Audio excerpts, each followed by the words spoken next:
반가워요. 무슨 일로 이곳을 찾아왔나요? 너무 무서워할 필요 없답니다. 하고 싶은 말 있다면 선생님한테만 말해주세요. 아, 비밀은 꼭 지켜줄게요. 친구는 용돈을 사용하고 나누는 것에 어려움이 많았나 보군요. 괜찮아요. 선생님이 도와줄게요. 우선 몇 가지 질문을 할 건데 솔직하게 말해줄 수 있죠? 혹시 부모님께 받은 용돈이 너무 적다고 느낀 적이 있나요? 평소보다 저렴하게 판매하는 물건을 보면 참지 못하고 충동적으로 구매하는 일이 있나요? 물건의 적당한 가격을 구분하지 못하고 용돈을 펑펑 쓰는 일이 많나요? 선생님이 보기에 우리 친구는 앵커링 효과를 경험하고 있는 것 같아요. 앵커링 효과란 다른 말로 단내림 효과라고도 하는데요. 배가 어느 지점에 닻을 내리면 더 이상 움직이지 못하죠. 그것처럼 머릿속의 생각이 하나의 기억에 묶여 올바른 판단을 쉽게 하지 못하는 것을 말해요. 다시 말해 하나의 이미지 혹은 정보에만 의존해서 새로운 정보를 받아들이지 않거나 행동의 일부분만 고치는 것을 의미한답니다. 그렇다면 선생님이 예를 하나 들어줄까요? 여기에 8,000원짜리 음료수가 하나 있어요. 아마 대부분의 사람들은 이 음료수의 가격이 비싸다고 생각할 거예요. 그런데 음료수의 원래 가격이 15,000원이라는 것을 알게 된다면 8,000원이었던 음료수는 비싸게 느껴지지 않겠죠? 머릿속에 15,000원짜리 음료수가 할인한다는 생각이 고정되어 버린 것이랍니다. 아, 미안해요. 무슨 말인지 잘 모르겠죠?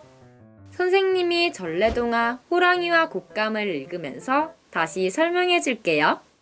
옛날에 호랑이가 사람들을 겁주기 위해서 마을에 내려왔어요. 그때 어떤 집에서 우는 아이를 달래는 어머니의 소리가 들렸죠. 호랑이가 왔다, 울지 마라 라고 하는데도 아이가 계속 울음을 그치지 않자 호랑이는 자신을 무서워하지 않는 용감한 아이라고 생각했어요. 그런데 무슨 말을 해도 울음을 그치지 않던 아이가 곶감이라는 단어에 울음을 그쳤죠. 호랑이는 곶감이 자신보다 더 무서운 것이라고 착각하게 됐어요. 결국 호랑이는 음식인 곶감이 무서워서 다시 산속으로 도망갔다는 이야기랍니다. 호랑이의 얘기를 들어보니 어떤가요? 곶감에 대해 잘못된 생각을 가지게 된 것이 친구와 비슷하죠? 이게 바로 앵커링 효과예요. 친구의 소비 습관을 보니 가격에 대해 잘못된 생각이 고정되어 돈을 많이 사용하는 것 같네요. 그렇다면 이제 선생님과 함께 치료해 볼까요? 첫 번째로 자신에게 정말 필요한 것인지 필요 없는 것인지 구분할 수 있어야 해요. 그렇기 때문에 무엇이 필요한 것인지 정리하는 습관이 중요하죠. 두 번째로 신중한 소비를 해야 해요. 신중한 소비란 물건을 사기 전 사야 하는 이유를 꼭 생각해보는 소비를 말해요.